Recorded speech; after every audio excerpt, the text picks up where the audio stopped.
राकेश जी नमस्ते, आपका स्वागत है किसान 24/7 न्यूज़ चैनल में। आज आप दिल्ली आए और किसानों की बहुत बात की, किसानों की समस्याओं पे आपने काफ़ी जानकारी दी। राकेश जी, मेरा सवाल ये है कि सरकार ने जो MSP कमेटी बनाई है उससे आप लोग शामिल नहीं हैं, लेकिन मुझे जो सूचना मिली कि आपने कमेटी को मंजूर करने की बात कही थी, ऐसा? नहीं, हमने कहा था कि आप कमेटी बनाओ, उसके रेफरेंसेस क्या होंगे वो आप बताओ। लेकिन उसने ना तो MSP पे कोई कमेटी बनाई। ये जो कमेटी बनाई है ये MSP की कमेटी है ही नहीं। ये कमेटी बनाई कि किसान को कैसे लाभ होगा, वो कमेटी उसने बनाई। और एक बड़ा फसल विविधीकरण के फसल चक्र एक किस्म से वो होगा, वो बनाई। MSP गारंटी कानून देने की कोई कमेटी देश में बनी ही नहीं। अच्छा, ये जो सरकार ने नहीं, ये झूठ कह रही है।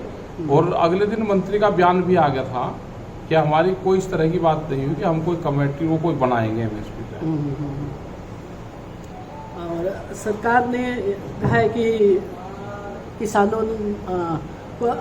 आंदोलन में पहले तो सरकार कहती थी कि कोई किसान आंदोलन में डेथ नहीं हुई, लेकिन अभी इसने कृषि मंत्री ने बयान दिया है कि किसानों की डेथ हुई। तो क्या सरकार इनको मुआवजा देने जा रही है, या सरकार से आपने कोई ऐसी कोई मांग की कि जब पार्लियामेंट में मंजूर कर लिया गया है कि ऐसे कितने किसान शहीद हुए, तो सरकार से आप क्या मांग करते हैं? सरकार से हरियाणा सरकार ने उनको 5 लाख रुपए दिए हैं। उत्तर प्रदेश सरकार ने नहीं दिए, सिर्फ 5 किसानों को छोड़ के, जो अजय टैनी के उसमें जो एक्सीडेंट में मारे गए थे। और पंजाब गवर्नमेंट ने दिए हैं। तेलंगाना गवर्नमेंट ने भी 3-3 लाख रुपए उनको दिए हैं। लेकिन भारत सरकार ने कुछ नहीं दिया। भारत सरकार को भी करना चाहिए कि 750 किसान वो ऑथेंटिक है, और वो पूरी जो गवर्नमेंट है हमारी हरियाणा वाली, उससे पूरा उसके पूरे दस्तावेज और वो लेकर उन्हें मानने हैं कि इतने लोग हरियाणा, पंजाब, उत्तर प्रदेश, उत्तराखंड इन स्टेटों से हैं। तो सरकार भी करे, उनके परिवार को एक को नौकरी दे दे, उनको और भी मुआवजा दे सकती है सरकार। क्या SKM ने इस पे सरकार को कोई मांग पत्र लिखा या कुछ? नहीं, बिल्कुल लिखा। SKM तो बार बार डिमांड ये रखता रहता है। अब कम से कम इन्होंने मानना कि भाई वहाँ डेथ हुई, तो वही बड़ी चीज़ है कि पहले तो मानना ही नहीं इन्होंने। सरकार ने कहा था कि सारे केस वापस ले लेगी, लेकिन अभी जितना दिख रहा है कि अभी तक किसानों के ऊपर दर्ज केस वापस नहीं हुए। हरियाणा में केस वापसी हुए हैं, पंजाब में हुए हैं बहुत से केस वापसी, उत्तर प्रदेश में नहीं हुए, और दिल्ली के जो केसेस हैं वे भी वापसी नहीं हुए। दिल्ली में भी नहीं हुए। दिल्ली में। और सबसे ज़्यादा किसानों में जो लखीमपुर के किसान हैं वो बहुत ज़्यादा नाराज़ हैं, और जिस तरह से वहाँ ख़त्म किया गया, और जिस तरह से वहाँ किसानों के ऊपर अत्याचार हो रहे हैं, जो गवाह था एक मुख्य, उस पर हमला हुआ, इस सब को लेके SKM के प्रति बहुत नाराज़गी है। इस पर आप क्या कहेंगे? नहीं, वहाँ पे जो ख़त्म हुआ था वहाँ पे करीब 10 लोग SKM और उनके परिवार के लोग थे।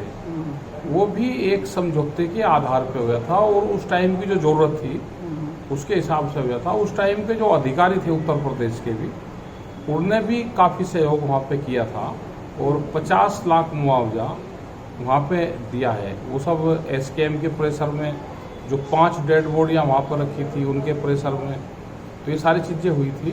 लेकिन बाद में कुछ चीज़ें रहेगी थी, नौकरियों का और कई चीज़ रहेगी थी उनके, तो वो नहीं हो पाया था। और उसके बाद में उसकी सुप्रीम कोर्ट की एक कमेटी है, वो उसको मॉनिटरिंग कर रही है, सुप्रीम कोर्ट देख रहा है उसको। नहीं, SKM ने भी तो घोषणा की है ना, कोई आंदोलन करने जा रहे हैं अभी वहाँ पे। हम 3 दिन रहेंगे अभी। 75 घंटे हम वहाँ पर रहेंगे, 18, 19 और 20 तारीख वहाँ पर रहेंगे। क्योंकि 3 दिन रहेंगे, बहुत जगह से लोग जाएंगे, तो वहाँ हम वकील से, उनके परिवारों से, सब लोगों से मिलकर बातचीत कर सकते हैं। तो 3 दिन वहाँ पर रहेंगे। लेकिन मैं लखीमपुर गई थी और किसानों से मिली, वहाँ एक अजीब सा उनकी नाराज़गी क्यों है SKM के प्रति, मुझे ये समझ नहीं आया। उनको कहना है कि SKM ने जिस उग्र तरीके से इस मामले को हैंडल करना था लखीमपुर को, वो नहीं किया।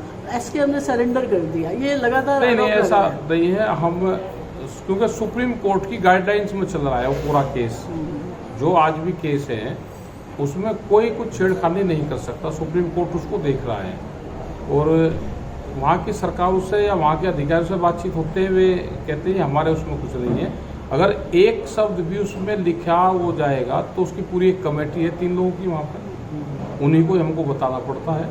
लेकिन ये है कि प्रेशर वहाँ पे बना रहे कि जो टैनी है उसकी जमानत ना हो, जो आशीष टैनी है उसकी एक बार बेल होगी थी, फिर दोबारा सुप्रीम कोर्ट के उससे गया और हम निगाह बनाए हुए हैं।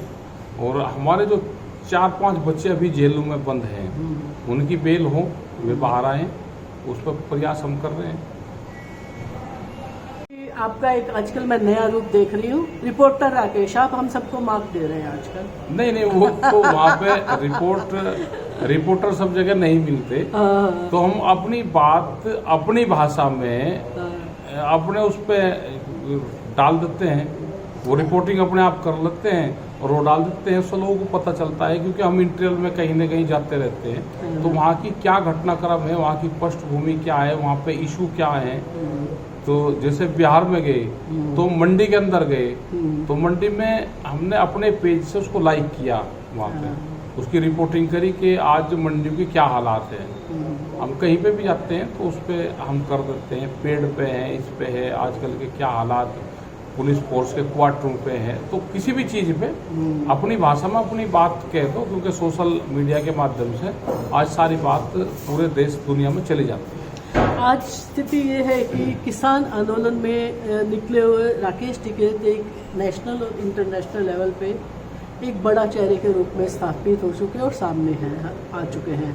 और लोगों की आपसे बहुत ज़्यादा उम्मीद है कि राकेश टिकैत हमारे मुद्दे उठाएंगे और उस पर आंदोलन होगा या हमारी कोई सुनी जाएगी। जब आपको लोगों को आपसे इतनी ज़्यादा उम्मीद होगी तो आपको कैसा लगता है? नहीं, हमको तो जानकारी है नहीं कि हम कोई बड़े आदमी होंगे, लोग हमको बड़ा मानते, हम तो जो पहले थे वही आज हैं और अपनी बात कहते हैं।